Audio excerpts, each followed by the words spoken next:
It is National Diabetes Month, and we are happy to talk about ways that you can improve your diabetes and potentially even reverse diabetes. And with me today are two men that know an awful lot about that. In fact, they have mastered diabetes. They have a program called Mastering Diabetes, as a matter of fact. With that, we welcome back to the exam room the friends of the show, the one and only Dr. Cyrus Khambatta and Mr. Robby Barbaro. Gentlemen, welcome back to the program. Thank you both so very much for being here. Chuck, it's always a pleasure to be here with you. Thanks for inviting us back. We love talking with you, and we love doing this work. No question. It's great. It's always great to see you, Chuck. Your smiling face, your incredible outfit. So if somebody's only listening to this, they got to go watch the video as well, just so they can see your outfit for the day. And here's where I mentioned that there is a link to our YouTube channel in the episode notes.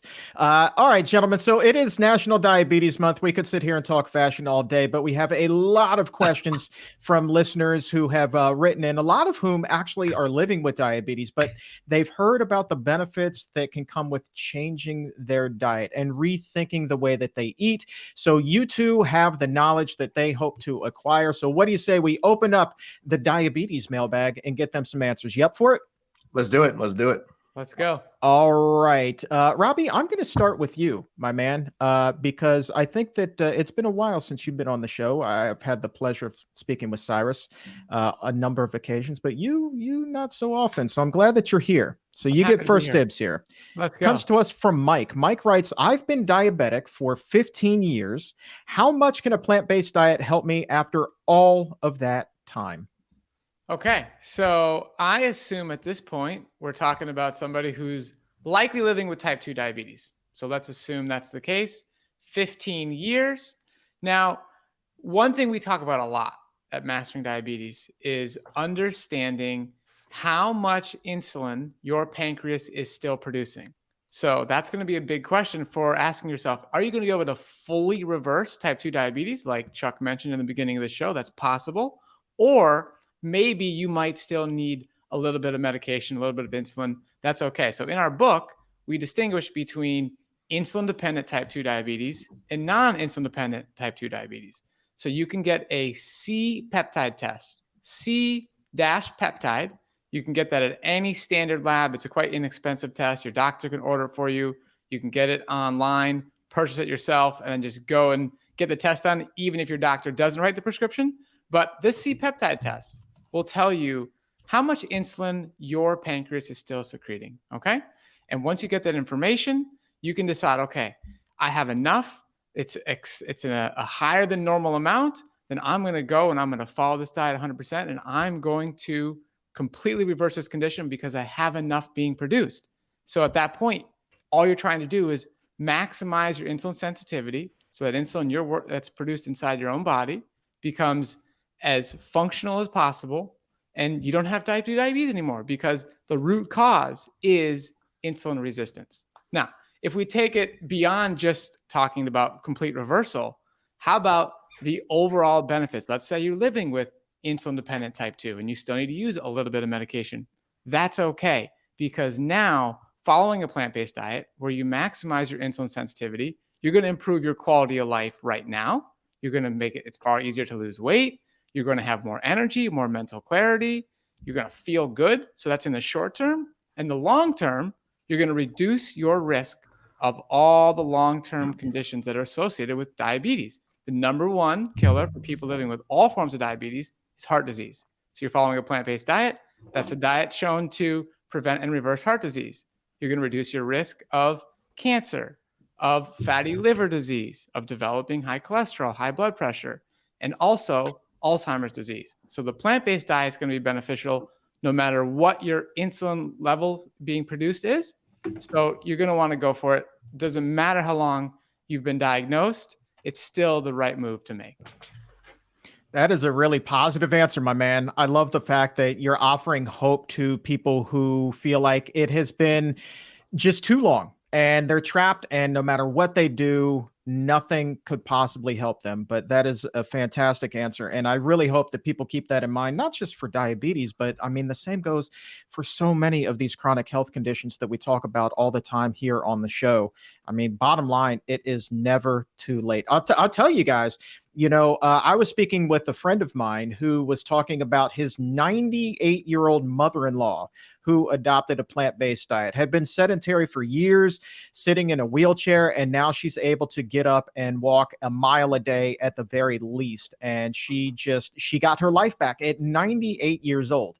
And I'm not trying to preach anything on anybody. I'm just stating a fact. When you hear something like that to me is just mind blowing. So never, ever, ever give up hope. You know what I mean? I love it. Yeah.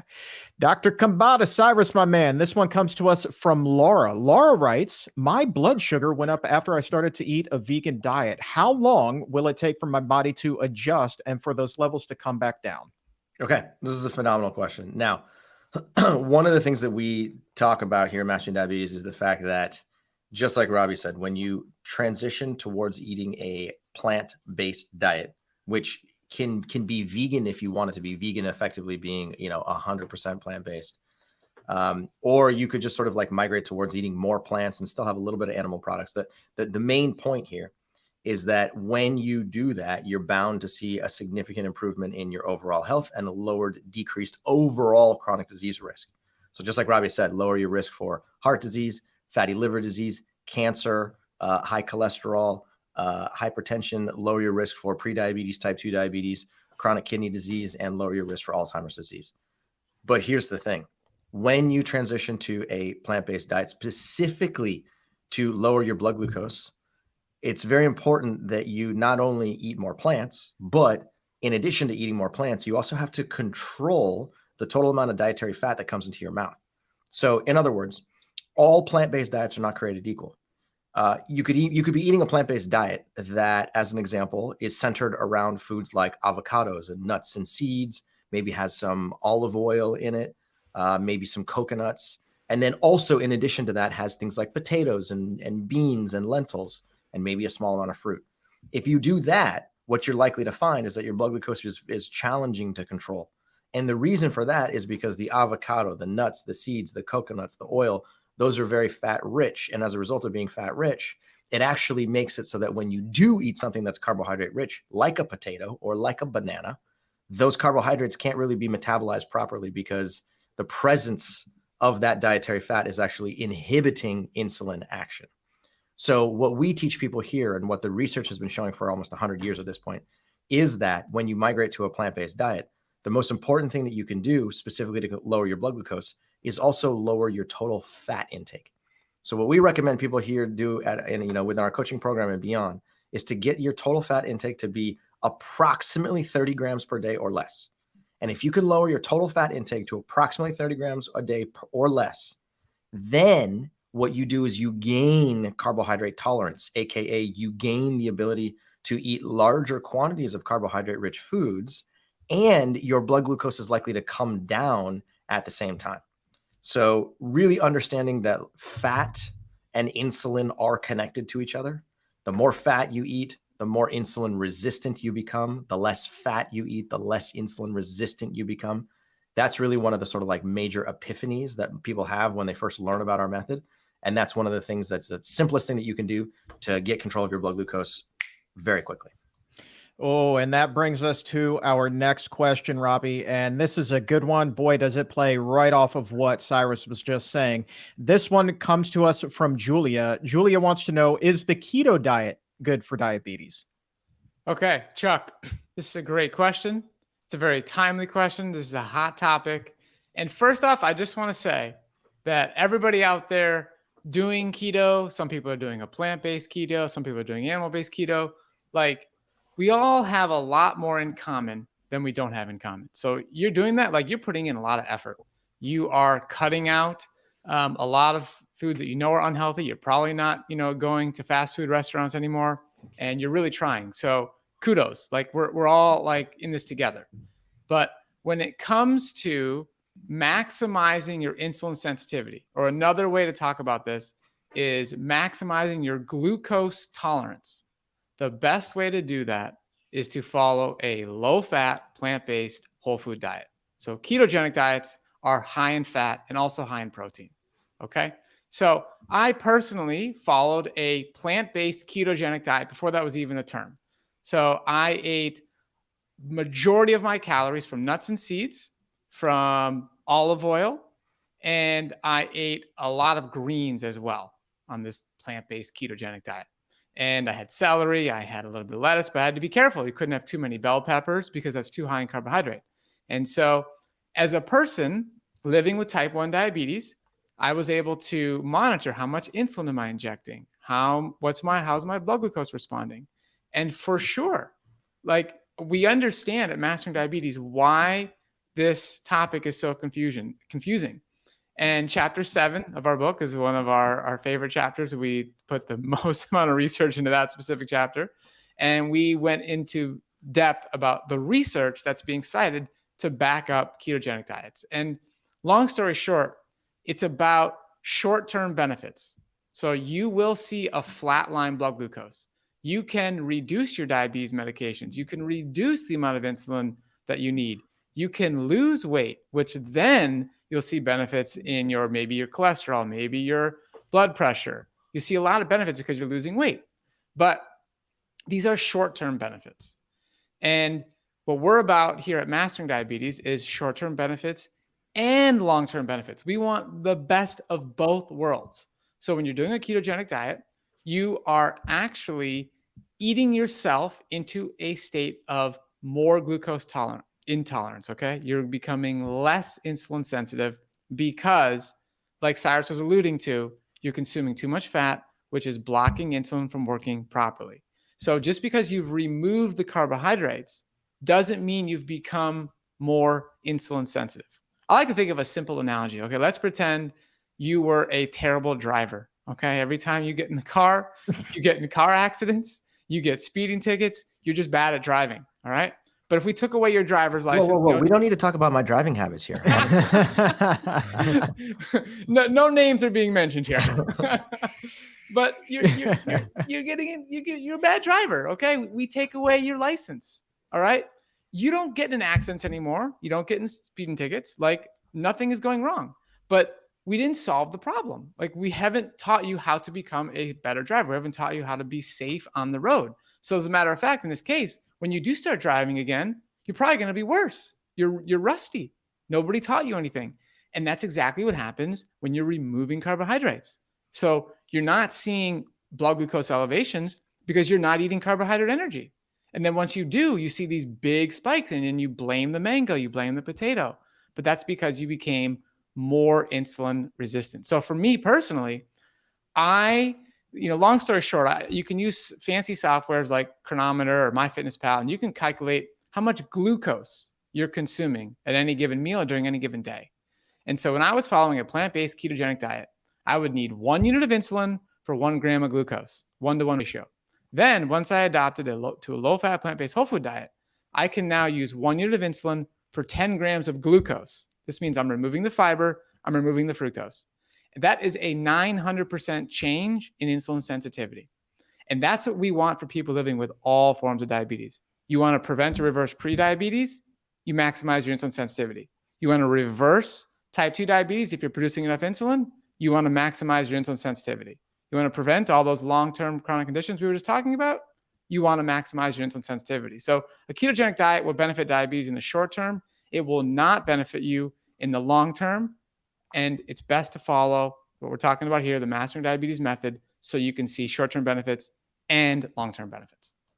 There you go, man. Short and long-term. I love that. I love the fact that, I mean, my goodness gracious, you think about when people improve their health, right? They always look at it like, how quickly can I take the weight off? And, what's my reward going to be once I do, right? And that just kind of starts that vicious yo-yo dieting cycle that certainly is not going to be good for diabetes, weight loss, any sort of disease here that we talk about on the program either. So the fact that you're talking about sustained changes here is fantastic. Good analogy, by the way. I'm sorry that it came at Cyrus's expense. How dare you? Cyrus, let's come to you. Interesting one from Sam here. Sam is new to this, had her interest peaked in this. I believe she picked up Dr. Barnard's book here. She's wondering, are there any fruits that people with diabetes cannot eat? Ooh, great question. Okay, so here's my answer. The answer is no. People with diabetes can, and use the word should in air quotes, right? We recommend that you eat every fruit that you can get your hand on. And again, I'm gonna preface this with one caveat. It is only possible to be consuming larger quantities of fruits. When I say larger, I mean more than just berries, because the typical diabetes world tells you fruit is bad for you. Fruit's going to metabolize to sugar. It's going to raise your blood sugar. It's going to cause your insulin. It's going to cause your pancreas to secrete too much insulin. And all of that physiology only is true if you already are insulin resistant to begin with. So what we recommend doing is increasing the diversity of the fruits that you're eating, from berries to adding anything that you want: pears, peaches, papayas, mangoes. Give me some more fruits here. Watermelon, grapes, oranges, you name it. All of the fruits that you can possibly think of, right? You go to the produce section in the grocery store, literally any fruit that you can see is a green light option. But again, the only way that you're going to be able to eat these fruits and maintain your blood glucose control or get better blood glucose control is to lower your total fat content. And I know sometimes I kind of sound like a broken record when I say this, but this is something that I think a lot of people don't really fully understand. So first thing is what I would recommend doing is using Chronometer, just like Robby said, or Chronometer. It's a diet logging app, and just getting a handle on how much total fat you eat, because most people believe that they're like, oh, yeah, I eat a medium fat diet, I eat a low fat diet. But then when they actually use an app and list every single thing they eat, they go, oh, wow, I didn't realize that I was eating 85 grams of fat per day, right? No judgment at all, but that is what we would consider to be a high fat diet. So once you know the number, you can then make changes to your diet and lower that number by eating more legumes, more non-starchy vegetables, more whole grains, and more fruit. So by eating those foods, you will naturally suppress your total fat intake. And then as you continue to keep your fat intake low, you can then increase the diversity of the fruits and the total amount of fruits that you eat. And that right there is going to keep your blood glucose very well controlled.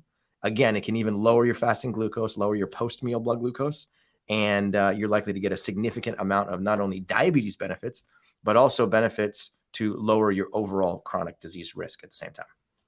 Robby, that is the perfect transition to a question that we have here from Brenda, wondering whether there are any vegetables that are better than others that control blood sugar. Okay, I love this question. And again, it shows somebody that's really curious. They're interested. They're like digging into this. Like, come on, like I love it. But when you are looking, there's a reductionist sort of mentality behind this, which is like, okay, if I just have this one specific food, these certain vegetables, or even vegetables in general, then I'm going to be able to control my blood sugar. Like, that's going to fix the problem. And here at Mastering Diabetes, we are all about addressing the root cause. So there is not going to be any magic bullet. No individual food, no individual food group is going to be the solution to help you improve your blood glucose levels until you address the root cause, the root problem. And like Cyrus was saying, we're like broken records. I'm super pumped to be a broken record for the rest of my life until the world of diabetes health like gets it and fully understands. And at least they are aware. So like Cyrus was saying, open up an app, enter the data, and you become aware. Okay. You can decide what you want to do once you have the information, but most people have no idea about how much fat they are consuming, even if it's from plant-based sources. So you have to address that root problem and then enjoy the vegetables that you love. You know, your taste buds are going to come alive when you start living this lifestyle. You're going to get to enjoy the fruits. You're going to get to enjoy a lot of vegetables cooked and prepared in a lot of different ways, but you got to address the root cause. Now, with that said, Chuck, there's a lot of vegetables. There's a lot of great vegetables out there, okay? So the non-starchy vegetables like bell peppers, we'll put cauliflower in there, broccoli, carrots. I mean, these are fantastic. They're all going to be good because they're low in fat, they're high in fiber, high in water content, vitamins, minerals, antioxidants, phytochemicals. They're all going to be great. Eat the ones that you enjoy.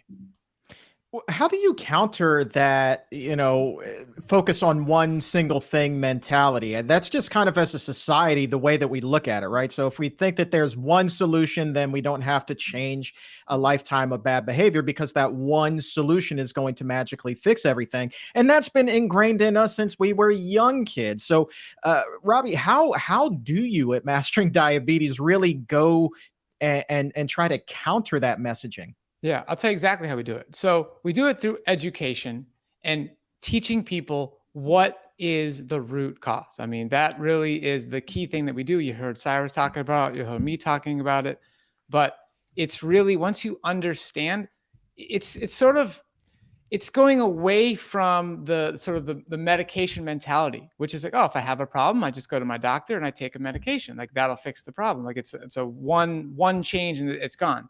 Whereas no, we're looking, okay, what is the actual root cause? And once you understand that through knowledge, then you become empowered. So we're not just telling people what to do. Oh, just go eat this food and like you'll be fine. We're like, no, let me educate you. Let me help you understand, so you can say, okay, wow, when I'm reducing these high fat foods, okay, what's actually happening inside my cell, which Dr. Barnard has been talking about for many, many years now. And when you understand that biochemistry, which Cyrus is a genius at explaining through all his research, then you become empowered in the decisions that you make because you really understand it, and that's empowering. All right, genius, coming to you, my man. This is a question from Olivia. No pressure. How many carbs per day should someone with diabetes eat? 7,000. That is a joke. Okay. So the answer to that question is it sort of depends on a number of different factors. Okay.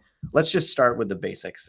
If you are eating a ketogenic diet, which is a sort of most carbohydrate restrictive diet that exists, the recommendations are to eat 30 grams of what's called net carbohydrate per day, meaning 30 grams of carbohydrate, not including fiber. Okay. So that's the sort of like base level. That's the minimum amount of carbohydrate that's kind of technically possible to put into your mouth on a daily basis if you're eating real food. Now, the next class of individuals who eat, technically speaking, like low carbohydrate diets, as far as the research is concerned, eat somewhere like 75 grams of carbohydrate, sometimes as much as 100 or 150 grams of carbohydrate. All of that is considered a quote unquote low carbohydrate intake. Okay. What we recommend people do is, if you are eating that small amount of carbohydrate, then again, I'm going to sound like a broken record for the third time. What that necessitates, what that means is that your total fat intake is probably greater than 50, 60, 70 grams per day. And your total protein intake is probably also greater than 60, 70, 80, maybe 100 grams per day. So what I would like you to do is take your total fat intake and lower it, take your total protein and lower it, and increase your carbohydrate intake. So what we recommend people do is sort of start with that low carbohydrate mentality and then increase their carbohydrate intake to something like 200 grams per day. But again, they have to be done simultaneously with each other. So more carbohydrate, less protein, less fat. So you start at 200 and all of a sudden you're probably likely to see some changes in your blood glucose control. You're probably going to see a lower fasting glucose, a lower post-meal blood glucose. You might even see a lower A1C if you continue this for multiple months. From 200, increase it to 250 to 300 to 350. What we generally find with people is that your quote unquote average person living with diabetes who maybe, is moderately active, trying to lose some weight, usually ends up eating somewhere between 350 and 450 grams of carbohydrate per day. Again, if your total fat intake is less than 30 grams per day. Now, if you tend to be more active or you tend to be very athletic and you like to exercise, significantly, and or if you are already at your ideal body weight, then we recommend pushing your carbohydrate intake north of 450 to get to 500, 600, 700 grams per day. So I'll tell you my personal carbohydrate intake on a daily basis is greater than 700 grams per day. 700 is just sort of like a normal standard baseline for me. I'm an athletic guy. I exercise, once a day for approximately 1 hour, but I'm also pretty meticulous about making sure that my total fat intake is less than 30 grams per day. And I'm eating the largest quantity of low-fat, plant-based whole foods that I can possibly find. And as a result of that, living with type 1 diabetes, I can control my insulin use to within 1 or 2 units per day, every single day, while keeping a very flatline blood glucose. So I'm a living example of that. Robby's a living example of that. And thousands of people who we've sort of instructed can also get to the same point where they're eating multiple 100 grams of carbohydrate per day with improved blood glucose control. All right, Robby, coming to you for this one. That was a very scientific answer, but let's see if we can give Bobby some practical advice. And I'm sure that he is not, or she is not alone in asking this question. Bobby writes, my mom has diabetes, but my family takes the a little bit won't hurt approach and gives her a soda or some sort of treat at least once a day. Does a little bit really matter? Okay, so this is a very personal question, Chuck. So you're going to have to decide, what are your goals? What matters to you? And Cyrus and I like to say, we're not the food police. We're not here to tell you what to do, what level of treats you want to have, or whatever it is that improves your quality of life. We're here to inspire you, to educate you, to show you the possibilities, to take your health to the highest level possible. And unfortunately, there's a lot of research showing that in certain areas, whether it's like an egg a day or, which could be in some of these treats that you're consuming, and depending on what they are, but small amounts can increase your chances of some serious consequences down the road.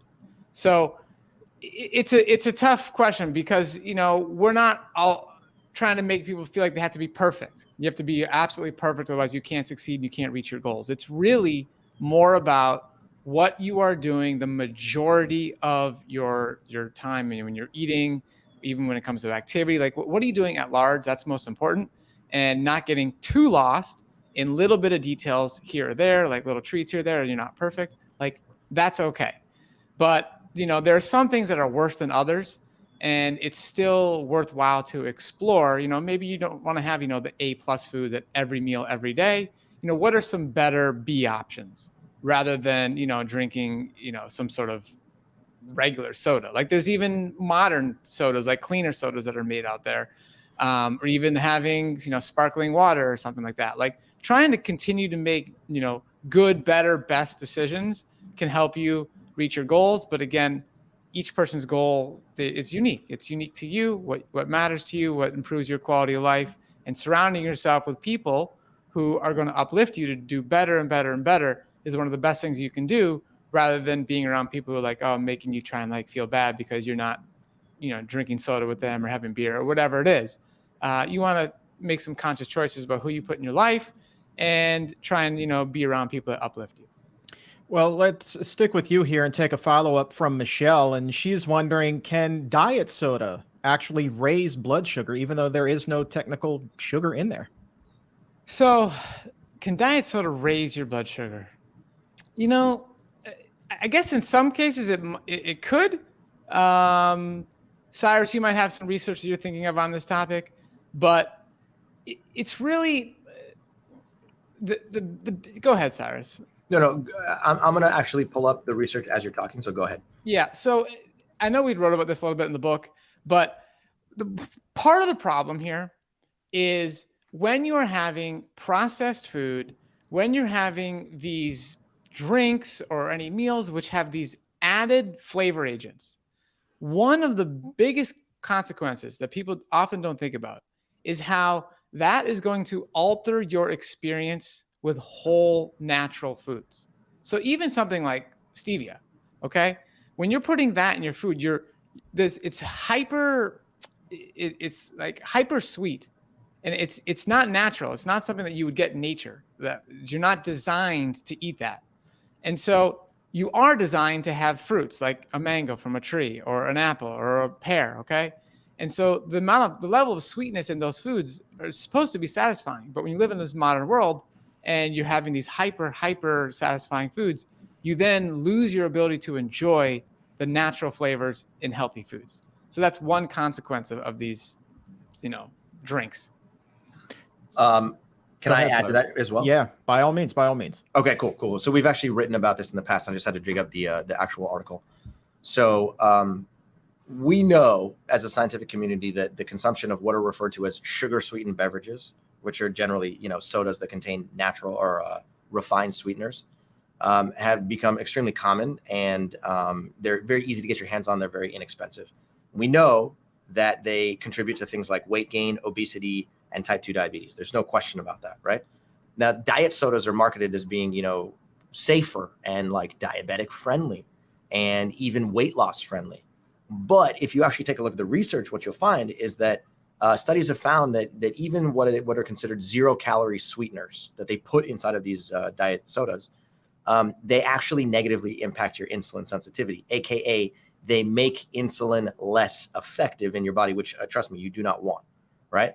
There's a study found at Purdue University showed that diet soda may actually stimulate insulin production, even though, again, they're using 0-calorie sweeteners, which, when you increase your insulin production, that can increase your risk for things like high cholesterol, as well as type 2 diabetes and central obesity.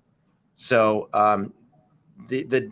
even though, diet sodas are sort of marketed as being healthier, the truth is that from a physiological perspective, they're not necessarily, right? The last thing I'll say here is that researchers in diabetes care have published a study where they found that one daily serving of diet soda containing about 12 ounces of soda correlated with a 36% increased greater chance of developing the metabolic syndrome, which is a whole constellation of metabolic problems, and a 67% greater chance of developing type 2 diabetes. Again, this is from diet soda, not normal soda, right? So the answer is no. Even though diet soda is marketed as being healthier, we would not recommend it by any stretch of your imagination. Ooh, that's some pretty interesting research right there. I'm going to clip that one. That's definitely going up on social media. That is a heck of an answer. Oh. Robby, you mentioned eggs a little bit ago, and we have a question here from Claire. Eggs obviously have cholesterol. Claire is wondering whether cholesterol can affect diabetes. She says that she eats eggs and cheese, which both, as I said, have a lot of it. This is Cyrus's one of his favorite topics. I'm gonna let him take this one. The stage is yours, Cy Guy. Okay, here we go. I'm going to pull up the research as we're speaking. Let me just dig this one up here for you. I would love to know what is on your computer. The research on there just must blow Google Scholar out of the water. I mean, it's just got to be incredible, everything that's on there. Well, the truth is that there's a lot of research about a lot of different topics. And I will eventually evolve to having an encyclopedia in my brain where I'll be able to recall studies and, cite them properly. But the truth is that sometimes it's a little bit daunting, right? But the truth is, I guess the question is, are eggs safe for people with diabetes? Is that the right question? Eggs and cheese. So foods that have cholesterol, a lot of cholesterol. Foods that have cholesterol. Okay. But also more importantly, Cyrus, which I know is something you love to talk about, is how does the cholesterol affect diabetes? How does it affect insulin resistance? Yeah, for sure. Okay. So we talk a lot about dietary fat as being, something that causes more insulin resistance, aka the more dietary fat you consume, the higher your risk for the development of insulin resistance, which is then the beginning, the first domino in a series of dominoes that then leads to more chronic disease, whether it's diabetes, cancer, fatty liver disease, Alzheimer's disease, heart disease, and beyond, right? But in addition to that, there's actually studies that show that the consumption of cholesterol is also an independent risk factor, meaning that cholesterol can negatively impact your insulin sensitivity aside from the effect that the dietary fat that it generally travels with. So when you consume something like white chicken or white meat or red meat, what you're consuming is actually a whole collection of nutrients that contains dietary protein, dietary fat, a small amount of carbohydrate, plus dietary cholesterol. Okay, so foods that are higher in cholesterol that come mainly from the animal world are also tend to be higher in saturated fat as well. So they kind of, it's hard to separate the two of them, but studies have demonstrated that when you just isolate the cholesterol has a negative impact on the functioning of your liver and your pancreas and your muscle tissue to make insulin a little bit less effective inside of your body. Okay. So when it comes to eggs and diabetes in particular, because this is actually a fascinating topic, okay, adults with either type 1 or type 2 diabetes are 2 to 4 times more likely to develop heart disease or stroke than non-diabetic individuals.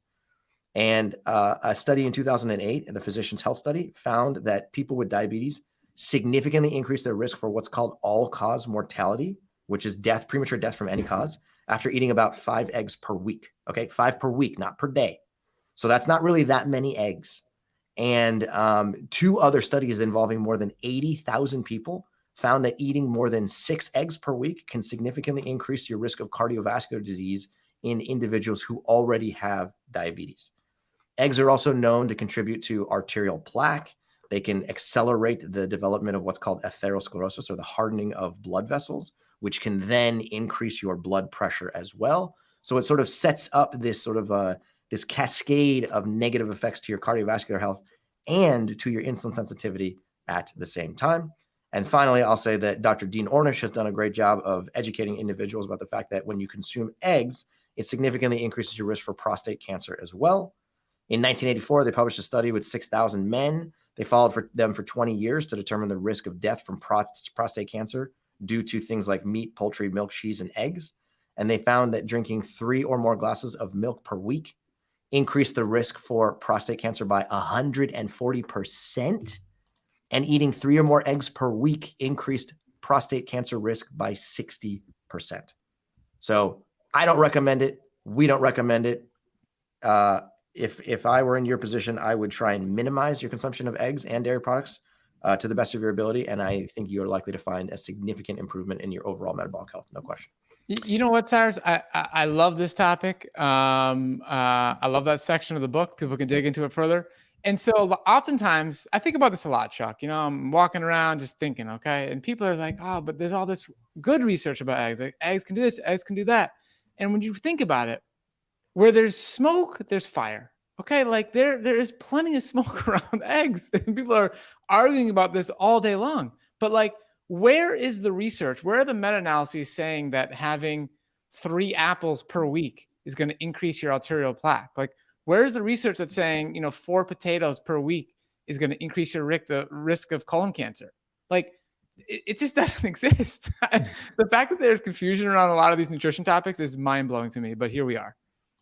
It's just one of those things, man. It goes back to kind of what we were talking about earlier, as far as things being ingrained in us from an early age. And we're taught at an early age that eggs are good for us, milk is good for us. And so it just sticks with us. And it's so hard to get someone to rethink that when that's all they've known for their entire life. You two come in then and you just shake it up like it's a magic 8-ball their entire life.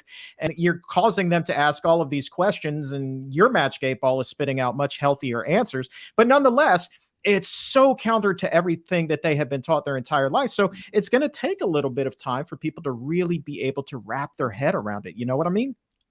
Absolutely. Yeah, there's no question about it. I mean, there's a few topics in this world that are like intensely debated. It's like religion, nutrition, and there was a third one, which I'm blanking. Politics. Got to be politics. There you go.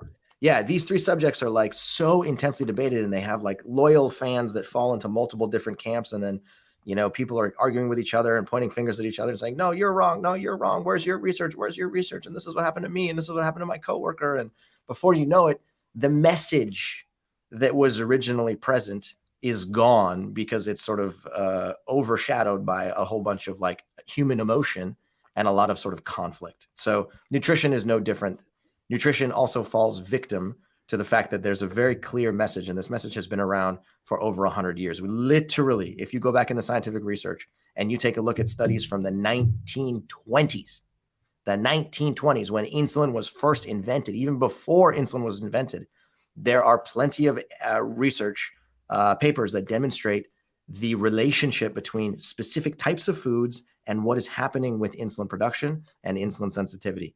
And this information has gotten stronger and stronger and stronger and stronger and stronger over the course of time. And at this point, we know the answer. We know the answer. We know that there's a very strong connection between dietary fat and insulin production. We know that there's a very strong connection between dietary protein and insulin production. And we know that when you transition to a diet that contains more more whole carbohydrate energy from fruits, legumes, whole grains, and starchy vegetables, that your risk for all chronic diseases comes down dramatically.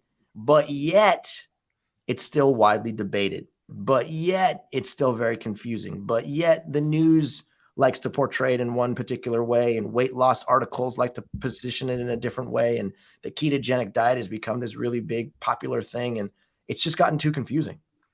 But if you really stick true to the research, and really ask a simple question, which is, what do we know as a scientific community? The answer is actually pretty darn clear. All right, gentlemen, we only have a few minutes left, but there are some questions here that I really still want to be able to get to. You cool if we do a few of these rapid fire? Let's do it. All right. Cyrus, I'm going to stick with you for this one. This one comes to us from Evelyn, who writes, my husband is having a hard time changing his diet and giving up meat, but since meat does not have carbs or sugar, how does it impact his glucose? Okay.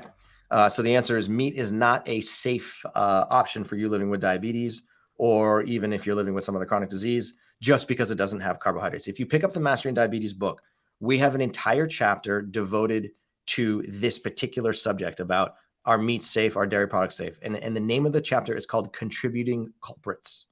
Okay, so Contributing Culprits, I believe that it is chapter 3, but I could be mistaken. And in that chapter, we go into a lot of detail here about what is the effect of white meat on diabetes development? What is the effect of red meat on diabetes development? What is the effect of dairy products on diabetes development?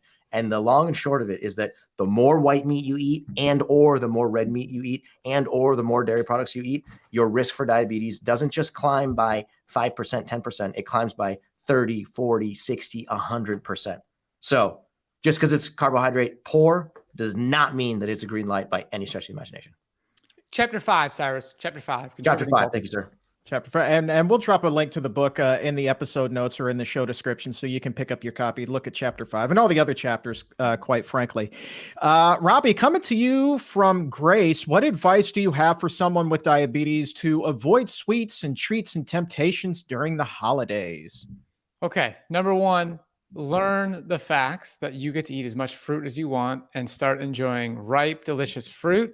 Number 2, take some of that fruit, put it in the freezer, and put it through a machine called Yonanas. Okay. This is hashtag not sponsored, but I love the Yonanas. If they want to sponsor us, we're open to it. It's an amazing device. You take frozen fruit, you put it through this thing, and it makes like a sorbet. It's amazing. So look for new sweets, mainly, again, fruit's a great way to go here, and have fun with creating the textures, and even frozen bananas through the Yonanas. It's a game changer. And if you don't have Yonanas, you can use a food processor or a Vitamix, but learn how to enjoy fruit as a dessert. Sticking with you, my man, question from Rick. Does apple cider vinegar help with diabetes? And is it okay to drink more than just a teaspoon of it at a time? I guess he likes the flavor. I don't know. That's a special flavor. So I'm going to go back to that reductionism concept we talked about earlier. The key thing is to make sure you are addressing the root cause here. So we get asked these questions all the time. This food, that food, this food. A little bit of these things, it's really not a problem. There's actually some research showing that it can be beneficial. You'll hear other people saying, oh, maybe it's not, but in a small quantity as a flavoring agent, drinking it, it's no problem. The real thing here to address your blood glucose levels, to reverse insulin resistance, is your overall diet. Are you truly keeping it low fat, less than 30 grams per day? And you're going to be just fine and enjoy that apple cider vinegar. All right, Cyrus, let's end with this one. This, jokes aside, is probably one of the more powerful questions that we've gotten during our time here. This is a question from Wayne. And Wayne is wondering whether there have been any studies on life expectancy for someone with diabetes versus someone who doesn't. And what if someone has reversed their diabetes? Does their life expectancy then revert to being the same as someone who has never had it? It's a phenomenal question. This is a phenomenal question. I'm gonna plead the fifth here, and I'm gonna say, let's put it this way: does living with diabetes decrease your risk? Decrease your life expectancy? The answer is yes. If your nutrition is not, if you're not paying attention to nutrition and you are overweight and or your risk for many chronic diseases is increased, then the chances are that your risk for what's called all-cause mortality or premature death from any cause is elevated. Therefore, your lifespan is decreased. Do I have a paper in the top of my mind that can sort of describe that? The answer is no, not at this moment. But let's say you have diabetes and then you go through the process of transitioning your diet and all of a sudden you dramatically improve your health, which then lowers your risk for insulin resistance, which then makes diabetes disappear. That's incredible.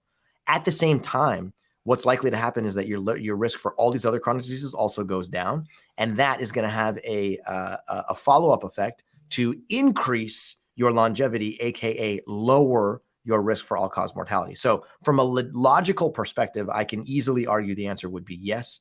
If you want some actual research on that, I could dig it up for you, but I don't have it right in front of me at this moment. All right, gentlemen, here is some undisputed facts here is that an estimated 13% of all adults here in the U.S. have diabetes. More than 10% know that they do. The others don't even have a clue, which makes it all the more dangerous. But it also makes the work that you two are doing at mastering diabetes all the more important. Robby, what do you guys have going on right now? So if you want help reversing insulin resistance, lowering your blood glucose, gaining energy, reaching your ideal weight, getting rid of that brain fog, we want to help you. We want to work with you. So we have a personalized coaching program that's designed to help you where you're at, what your goals are, the challenges you have, and we guarantee your success. So anybody who enrolls in our coaching program, we absolutely 100% guarantee you're going to get the results that you're looking for. And I don't know if other programs that are doing that, that's how confident we are in what we do. And so you can simply apply by going to our website, masteringdiabetes.org, click on personalized coaching, and we're happy to help you out. So you're going to fill out a form and we're going to talk to you on the phone. We're going to figure out what is the best program for you, what coach should you work with, what time of day is good for you to have these personalized sessions, and we're going to support you every step of the way. So fill out the form, apply for coaching, and we want to help you. You guys walk the walk, you talk the talk, both living with type 1 diabetes and thriving. So I want to thank you both very much for being here today. It's just been a real treat. Thank you. Thank you, Chuck. This has always been a pleasure to talk with you. And, there's a lot of confusion in the world of diabetes, but it doesn't have to be confusing. So anytime we can shed some light on it, we're happy to. And by the way, congratulations, proud new papa, Mr. Khambatta. Thank you. Thank you so much. If she wasn't sleeping right now, I'd bring her onto this video conference. Her name is Indigo, and she's the cutest little thing in the world. So she looks exactly like Cyrus. No doubt. No doubt. All right, gentlemen, we will talk to you again soon. Thank you very much. Okay. Thank you. Thanks, Chuck. If your health IQ is a couple of points higher than it was a few minutes ago, go ahead and like this video or subscribe to the YouTube channel. And to take it even higher, head over to Apple Podcast or wherever you get your favorite shows. Look for The Exam Room by the Physicians Committee. Hit the subscribe button there as well and help to make your world a healthier place.